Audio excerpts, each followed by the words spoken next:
সকাল বন্ধুরা, আমার নতুন আরও একটি ব্লগে তোমাদের অনেক অনেক স্বাগত জানাই। আরও একবার সঙ্গে জানাই শুভ নববর্ষে অনেক অনেক প্রীতি, শুভেচ্ছা ও ভালোবাসা।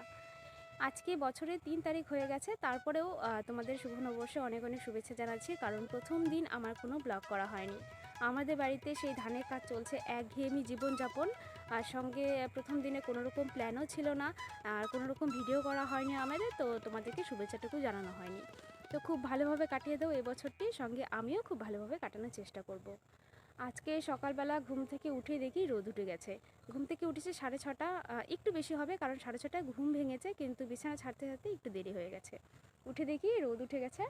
আর দেখবে কি, শীতকালে যখন তাড়াতাড়ি রোদ উঠে সকালবেলা, দেখবি মেজাজটাই অন্যরকম হয়ে যায়, বেশ ভালো লাগে। ব্রাশ টাশ করে এসে রোদে দাঁড়ালাম, কিন্তু এখনও চা খাওয়া হয়নি। চা খাওয়ার আগে আমাকে একটা ওষুধ খেতে হবে। ও ওষুধের কথা মনে পড়লো, আমাকে আজকে ডাক্তারের কাছে যেতে হবে। কালকে রাতে মানে গতকাল রাতে আমাকে ফোন করেছিল যে টেস্টের রিপোর্ট চলে এসেছে, সঙ্গে পিসিরও একটা রিপোর্ট চলে এসেছে। পিসির দুটো টেস্ট ছিল, আমার কটা টেস্ট ছিল। তো রিপোর্ট চলে এসেছে, একটু নার্ভাস তো লাগছে, কী এসছে রিপোর্টে ভালো মন্দ জানি না। আর তাছাড়া আজকে ডাক্তারও আসবে, তো রিপোর্টটা নিয়ে একেবারে ডাক্তার দেখিয়ে তারপরে আসবো এই ভেবেছি আর কি। সন্ধেবেলা আজকে ডাক্তার দেখানো আছে, পিসি আর আমি দুজনেই যাব। তো কি হবে না হবে সব কিছু তোমাদের সঙ্গে শেয়ার করব। আর সকাল সকাল ব্লগটা শুরুও করে দিয়েছি, আশা করছি খুব ভালো লাগবে, আর সঙ্গে থেকো। আর এদিকে আমি একটা জিনিস লক্ষ্য করছি, তো চলো তোমাদেরকেও একটু দেখিয়ে দিই। খুব সুন্দর লাগছে মুহূর্তটা, তাই ভাবলাম একটু দেখিয়ে দিই তোমাদের। এরাও কিন্তু পরিবারের মতো, একসঙ্গে থাকতে থাকতে ভাব জমে যায়।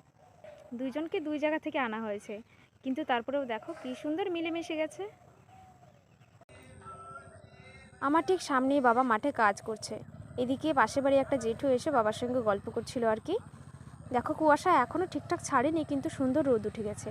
আর এই জমিটাতে ফুলকপি বাঁধাকপি একসঙ্গে চাষ করা হয়েছে, প্রায় হয়েই যাচ্ছে, আর কদিন পরেই উঠানো যাবে।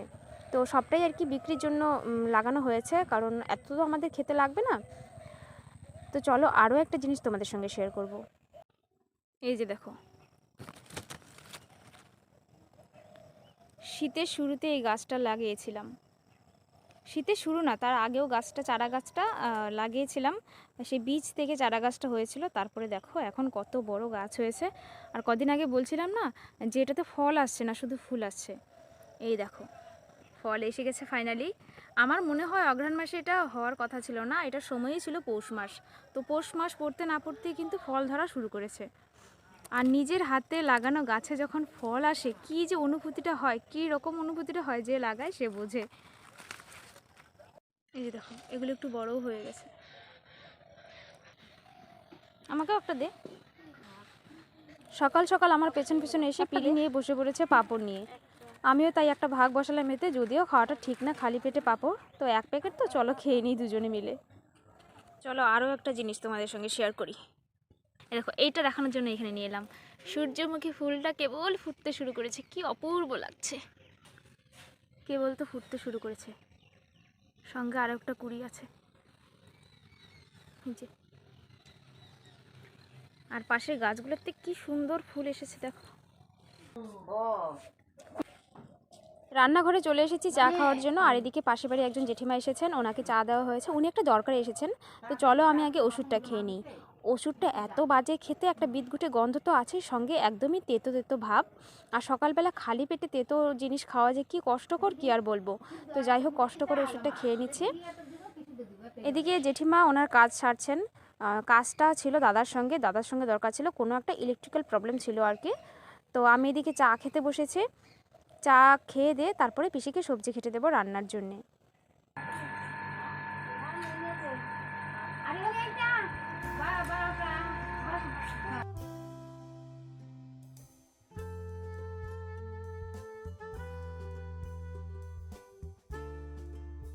আমার সবজি কাটতে কাটতে এদিকে পিসির ভাতও হয়ে গিয়েছে। আমারও সবজি কাটা প্রায় হয়ে এসেছে। সবজিগুলো কেটে নিয়েছি, এবারে ভাবছি ধুয়েও দিই। তো সবজিগুলো ধুয়ে দিচ্ছি। আর এপাশে বেগুন কাটা বাকি আছে, বেগুনের বড়া হবে। তো বেগুনগুলো এবারে কেটে দেবো। আর সবজি খোসাটুকু যে রয়েছে সেগুলো গরুকে দিয়ে আসবো। সবজি কাটার সময় একটা নিচে প্লাস্টিক পেতে নিয়েছিলাম, নিচে পড়লে না টুকরো টুকরোগুলো তুলতে একটু কষ্ট হয়, তাই আর কি একটা প্লাস্টিক পেতে নিয়েছিলাম। যাচ্ছে একদিকে, কিন্তু তারপরে আবার মনে পড়লো যে গরুগুলো তো এখানে নেই, আছে অন্যদিকে বাঁধা। তো এত দূরে না গিয়ে এখানে গরুর যে খাবারের জায়গাটুকু আছে সেখানে রেখে দেবো, পরে তো এখানে বাঁধাই হবে, তারপরে গিয়ে আর কি খেয়ে নেবে ওরা।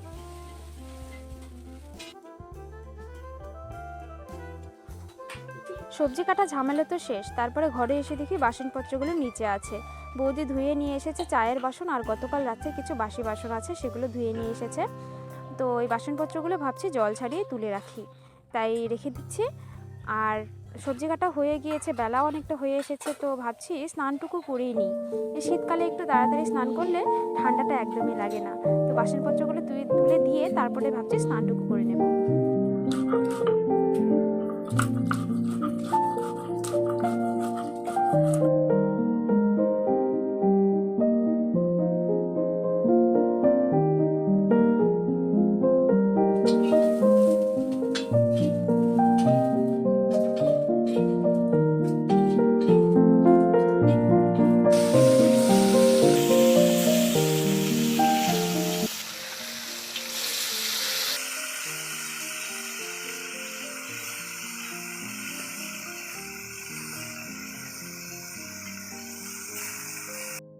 দুদিন থেকে খুব দেরি করে রোদ উঠছিল, তাই ধান ভাঙানোটাও দেরি হচ্ছিল। এত সকাল সকাল এগুলো কাজ শুরু করতে কিন্তু খুব কষ্ট হয়, তাই খুব দেরি হচ্ছিল। কিন্তু আজকে সকাল সকাল রোদ উঠেছে বলে সকাল সকাল ধান ভাঙানো শুরু হবে আর কি, তাই দাদা সব কিছু রেডি করছে। দেখো এখনও অনেকগুলোই বাকি আছে ভাঙানো, আজকে হয়ে মনে হয় না শেষ হবে, আগামীকাল অবধি মনে হয় লাগবে আর কি। তো এদিকে খিদেও পেয়ে গিয়েছে আমার, তো ভাবছি স্নানের আগে খাবারটা একটু খেয়ে নিই। আমি প্রায়ই এমন করি, ভাবি যে স্নান করেই খাবো, কিন্তু তারপরে আবার পেটে খিদে সয় না, আর ডাক্তার থাকে যে খেয়ে নে, তারপরে আর আমি আর কি সহ্য না করে খেয়েই নিই প্রথমে স্নানের আগে। তো এখন আমি মূলো কাটছি আর শশা কাটছি। বাবার একটা কি অভ্যেস, শশা তো খাই, সঙ্গে কাঁচা মূলও খায়, কোনো শাক রান্না হলে বা আলু সেদ্ধ কিছু থাকলে সঙ্গে কাঁচা মূলও খায়, কী যে স্বাদ পায় আমি জানি না। তো সবাই খেতে বসে গিয়েছে, কৌশিকও খেতে বসে গিয়েছে, কৌশিককে খাবারটা দিয়ে এসে তারপরে আমি আর কি খেতে বলবো। পিসি বেরিয়ে দিয়েছে, আমি খাবারটা দিয়ে আসি। ও রোদে বসেছে খেতে দাদার সঙ্গে।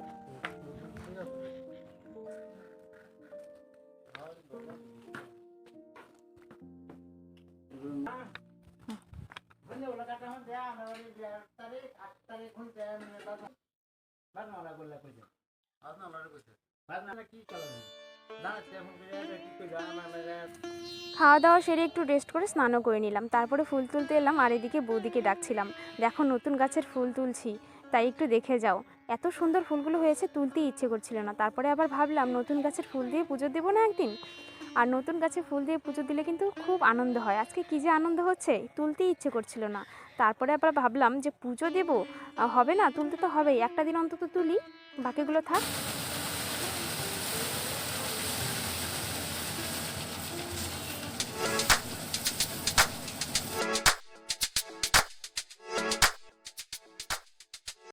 শুভ সন্ধ্যা বন্ধুরা, পুজো টুজো দিয়ে তারপরে আবার কিছুক্ষণ ঘুমিয়ে পড়েছিলাম, তাই অনেকটা সময় পর আবার এলাম। এখন সন্ধে হয়ে গেছে, সন্ধে দিয়ে তারপরে আবার আমি একটু রেডি হয়ে গেলাম। ডাক্তার এখানে যাব, সেখান থেকে ফোন করেছিল, ডাক্তার আসার সময় হয়ে গেছে প্রায়। তো পিসি আমি রেডি হয়ে গেছি, আর আমরা সন্ধেবেলা তো যেতে পারবো না একা একা, তাই দাদাকে সঙ্গে নেবো, দাদা আমাদেরকে নিয়ে যাবে। তাছাড়া অনেকক্ষণ পর ঘুম থেকে উঠে দেখলাম সবে ধান ভাঙানো শেষ হলো, মানে আজকের মতো শেষ হলো, আর একটু বাকি আছে যেটা আগামীকালকে হবে। তো চলো এখন রেডি হয়ে আমরা যাবো ডাক্তারের কাছে। আর মায়ের একটা চাদর নিয়েছি, ভীষণ ঠান্ডা, বাইরে কুয়াশা পড়ছে, তো এইভাবে তো যাওয়া যাবে না। আর বেশি ভারী ভারী সোয়েটার জামা কাপড় পরলে একদমই আনকমফোর্টেবল লাগে, তো আমি অত কিছু পরতে পারি না, একটা হালকা সোয়েটার পরেছি আর মায়ের চাদরটা নিয়েছি, এটাতে বেশ গরম আছে। তো চলো এখন আর কথা বাড়াবো না, যেতে যেতে দেখা হচ্ছে। দুপুরবেলা খেতেও পারিনি, সেই যে পুজো যেয়ে ঘুমিয়ে পড়েছিলাম, তারপর দুপুরবেলা আর খাওয়া হয়নি। তো তারপরে ঘুম থেকে উঠে পিসি আর আমি দুধ মুড়ি খেয়ে নিলাম অল্প, কারণ তখন এমন একটা সময় না দুপুরে খাবার খাবো না রাতের খাবার, তাই অল্প দুধ মুড়ি খেয়ে নিয়েছি, এখন ঠিকঠাক আছে। ওখান থেকে এসে একদমই রাতের খাবার খাবো। তো মা বোধ হয় সেদ্ধ ভাত করবে, আর একটু চেক করে নিছিস, কাগজপত্রগুলো একটু চেক করে নিচ্ছি, তারপরে বেরিয়ে যাব। পিসি দাঁড়িয়ে আছে, চলে এলাম এখানে, আর দাদাকে বললাম রিপোর্টটা নিয়ে আসতে, তো দাদা গেছে রিপোর্টটা নিয়ে আসতে।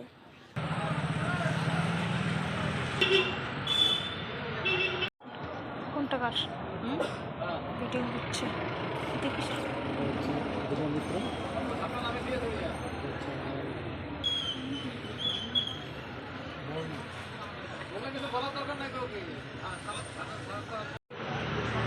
আমি ডাক্তার দেখিয়ে বেরিয়ে এলাম। রিপোর্ট দেখে ডাক্তারবাবু বললেন তেমন কোনো সমস্যা নেই, কিন্তু ডোজটা একটু বাড়িয়ে দিয়েছেন। তো আমাকে তো তেমন কিছু বললেন না, শুধু বললেন যে না ভয় পাওয়ার কিছু নেই, শুধু ডোজটা একটু বেড়ে গেছে। আর পিসি এখনও ভেতরে আছে, কথা বলছে। আর দাদা এদিকে আরেকটা কাজে গেছে, দাদা এলে তারপরে আর কি ফিরবো। আর নতুন করে কোনো ওষুধ লেখেননি, আগের সপ্তাহে যা ওষুধ দিয়েছিল সেগুলো কন্টিনিউ করতে বলেছে।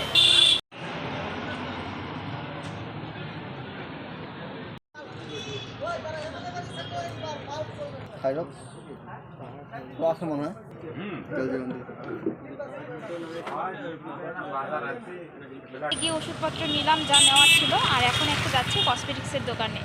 ডাক্তারবাবু বললেন যে চিন্তার কিছু নেই, তারপরেও রিপোর্টগুলো দেখে বললো যে চিন্তা করতে হবে না, কিন্তু কি সব কিছু আমাকে আর কি বললেন না, বললেন যে অত কিছু ভাবতে হবে না। তো যাই হোক, এই ছিল। তো এখন আর কথা বলবো না, এখন একটু কসমেটিক্সের দোকানে যাচ্ছে, সেখানে গিয়ে টুকটাক জিনিস নেওয়ার আছে নিয়ে তারপর বাড়ি ফিরবো। তো চলো একেবারে বাড়ি গিয়ে দেখা হচ্ছে।